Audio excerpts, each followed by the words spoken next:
Bem-vindos ao Mundo Enriquecedor.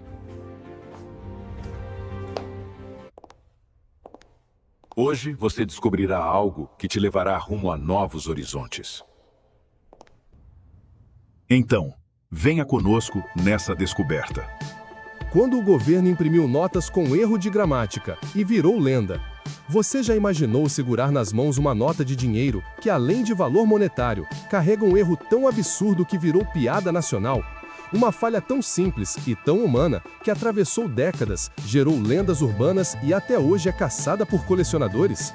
Em pleno século XX, num país que lutava para se modernizar, o próprio governo cometeu um deslize que parecia saído de filme de comédia.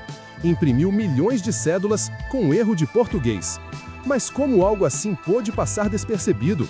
Quem foi o responsável? E por que, em vez de ser esquecido, esse erro se transformou em símbolo de uma época e até em objeto de desejo? Fique até o fim para descobrir como um simples deslize tipográfico revelou as fragilidades do poder, a força da memória coletiva e por que, às vezes, os maiores erros viram as melhores histórias. O Brasil vivia um momento de otimismo e transformação. A nova capital, Brasília, erguia-se do nada como símbolo de um futuro grandioso. Era a era dos 50 anos em 5, do desenvolvimentismo, da crença de que o país estava prestes a dar um salto rumo à modernidade. Mas por trás das fachadas imponentes do poder, nos corredores da Casa da Moeda, um erro silencioso estava prestes a nascer. Em 1961, o governo brasileiro lançou uma nova série de cédulas para o cruzeiro, a moeda da época.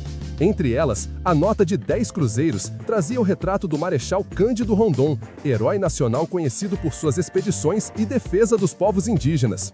Tudo parecia impecável, até que alguém notou. Na legenda sobre o retrato lia-se Marechal Cândido Rondon, patrono das comunicações. Só que faltava um acento. O correto seria comunicações, com acento agudo no O. Mas a nota saiu impressa como comunicações, sem o acento, como se fosse um erro de aluno do ensino fundamental. Na época, a imprensa não perdoou. Jornais satírios. O povo, acostumado a ver o governo como infalível, riu, mas também se sentiu mais próximo da burocracia, como se pela primeira vez os de cima tivessem cometido um erro humano. E o mais curioso, a Casa da Moeda não corrigiu imediatamente. Pelo contrário, continuou imprimindo a nota com um erro por meses. Hoje, em plena era digital, onde um único erro ortográfico em um post viraliza em minutos, é quase inimaginável que algo assim tenha passado pelos olhos de tantos revisores, técnicos e autoridades. Mas naquele contexto, com processos manuais, pressão política e pouca transparência, o inacreditável se tornou realidade.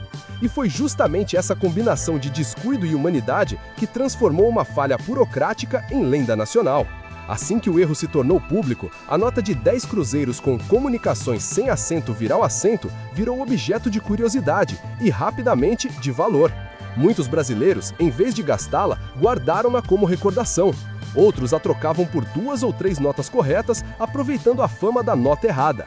Comerciantes começaram a recusá-la, temendo que fosse falsa. Alguns até acreditavam que se tratava de uma edição secreta ou que carregava algum significado oculto. A Casa da Moeda, pressionada, finalmente corrigiu a grafia em uma nova tiragem, mas o estrago, ou melhor, o encanto, já estava feito. Estima-se que cerca de 30 milhões de cédulas com o erro tenham circulado antes da correção. Hoje, são raridades valiosas. Colecionadores pagam centenas, às vezes milhares de reais por exemplares bem conservados. Em leilões especializados, a nota Comunicações é uma das peças mais cobiçadas da numismática brasileira. Mas o impacto vai além do valor monetário. Essa história se tornou um símbolo da falibilidade das instituições. Num país onde a burocracia muitas vezes parece distante e inacessível, o erro gramatical humanizou o Estado. Mostrou que, por trás de selos oficiais e carimbos, há pessoas, e pessoas erram. Essa nota me lembra que ninguém é perfeito, nem o governo, e talvez por isso a gente se apegue tanto a ela. Além disso, o episódio gerou debates sobre educação, linguagem e padrões oficiais. Professores usavam a nota como exemplo em sala de aula. Até o governo erra, mas isso não justifica que a gente também erre. Curiosamente, esse não foi o único erro em cédulas brasileiras. Ao longo da história, houve falhas de grafia, datas trocadas e até retratos invertidos. Mas nenhuma delas ganhou tanta notoriedade quanto a nota do acento perdido. Por quê? Talvez porque, em pleno auge do nacionalismo e da construção de uma identidade moderna, o erro revelou uma verdade incômoda. Progresso não significa perfeição, e às vezes é justamente nos deslizes que encontramos as histórias mais verdadeiras. Mais de 60 anos depois, aquela pequena falha tipográfica continua viva, não apenas em álbuns de colecionadores, mas na memória coletiva do Brasil. Ela nos lembra que por trás de cada instituição há seres humanos, e que, mesmo nos momentos de maior ambição nacional, somos todos passíveis de tropeços. Hoje, vivemos em uma era de revisão constante, onde algoritmos corrigem nossos textos antes mesmo de os digitarmos por completo. Redes sociais amplificam qualquer deslize e muitas vezes punem com rigor desproporcional. Nesse contexto, a história da nota com erro de acento ganha um novo significado. É um convite à empatia. O erro do governo não foi apenas um lapso gramatical, foi um espelho. Mostrou que a perfeição é uma ilusão e que a verdadeira força de uma nação não está em nunca errar, mas em saber rir de si mesma, aprender e seguir em frente.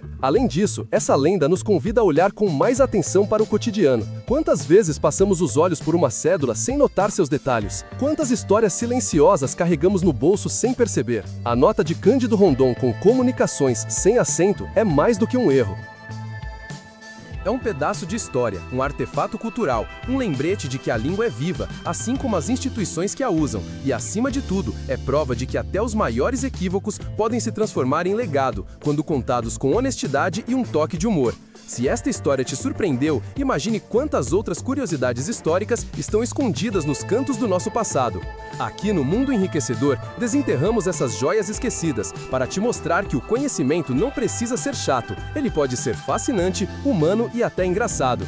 Deixe nos comentários, você já viu uma nota com erro ou tem alguma lenda familiar sobre dinheiro antigo? Sua história pode ser a próxima que contamos.